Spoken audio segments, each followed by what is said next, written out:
Honorable Président, honorables membres du Bureau, honorables députés et chers collègues, j'interviens pour la reddition des comptes et je bosserai un peu aussi la loi rectificative. Alors, on a vu dans la reddition des comptes, il y a beaucoup de dépassements, surtout au niveau de ministères. Mais, curieusement, le ministère de l'Agriculture n'est pas en dépassement. Le ministère du Développement rural n'est pas en dépassement. Si nous regardons le taux d'exécution, c'est trop faible. Pourtant, nous voulons développer notre pays. Mais comment nous allons développer notre pays si nous n'investissons pas? Quand je parle d'investissement, je ne parle pas d'investissement d'immeubles. Je parle de l'agriculture. Parce que mon rêve à moi, en tant qu'ingénieur agronome, mon rêve est de voir le chef de l'État, je cite le président Félix Tshisekedi Tshilombo, aller visiter des champs d'hectares et d'hectares de maïs.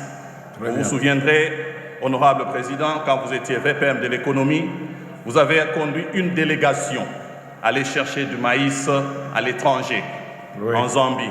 C'est une honte pour notre République. Nous avons des terres, nous avons le climat, nous avons tout ce qu'il nous faut.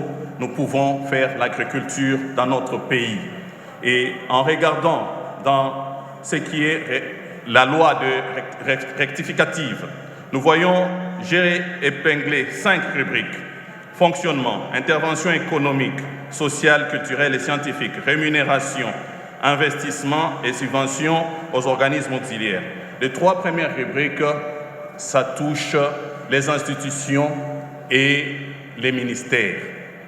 Déjà, vous verrez que les valeurs ou les chiffres qui ont été prévus initialement et ce qui est demandé actuellement, c'est comme si les gouvernements rapportent les mêmes valeurs ou les mêmes chiffres pour demander encore pour ces 2 mois ou 3 mois qui restent pour l'année. Et ça pose un problème. Mais quand vous regardez les 2 rubriques qui restent, investissement et subvention aux organismes auxiliaires, il n'y a presque pas grand-chose. Si vous regardez les investissements, il n'y a que 29% de taux d'exécution. Mais pourtant, il reste encore 71%. Mais on demande encore 3 000 milliards 453 177 739 351 francs congolais. Pourtant, il y a encore 71% que l'on peut investir. Alors, je me demande pourquoi il y a toujours des reconductions des valeurs des chiffres. Et ça pose un problème. Et ça, je voulais aussi poser une autre question, qui est ma préoccupation. Les interventions économiques, sociales, culturelles et scientifiques. Quelles sont les institutions ou les ministères qui sont éligibles?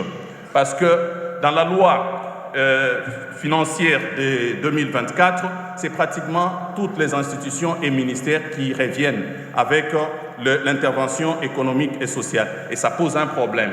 Cet argent peut être affecté dans les investissements pour permettre à ce que notre pays se développe.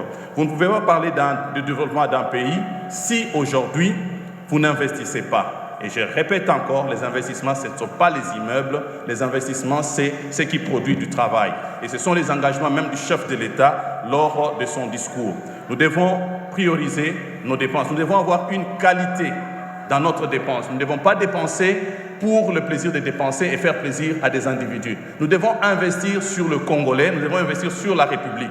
Et ça, je demande au gouvernement, je demande aux honorables députés, tous nous devons participer à cela. Pourquoi? Parce que nous, au niveau de la députation, nous ne produisons pas. Mais notre contribution serait de vérifier et de surveiller. Quand on sort 1 cent ou 1 dollar ou 1 franc congolais, nous devons savoir la destination et ça sert à quoi. C'est ça notre contribution. Donc les membres du gouvernement, souffrez que l'on vous contrôle, souffrez que l'on vous appelle pour vérifier ce qui est fait par rapport aux engagements que vous allez prendre pour que nous ne revenions pas aux erreurs du passé. Le chef de l'État a dit, ne faisons plus les mêmes erreurs que nous avons commises dans le passé. Nous devons maintenant, aujourd'hui, léguer un héritage. Et le chef de l'État, son Excellence Félix Antoine Tshisekedi, doit laisser un héritage. Et cet héritage, c'est maintenant que nous devons commencer. Monsieur le ministre des Finances, vous pouvez le téléphoner, il n'y a pas de problème. La ministre va prendre note, mais vous revenez quand même. Merci. Cet héritage, c'est maintenant que nous devons nous lancer et nous devons travailler tous ensemble avec le gouvernement pour réussir. Je vous remercie. Merci, honorable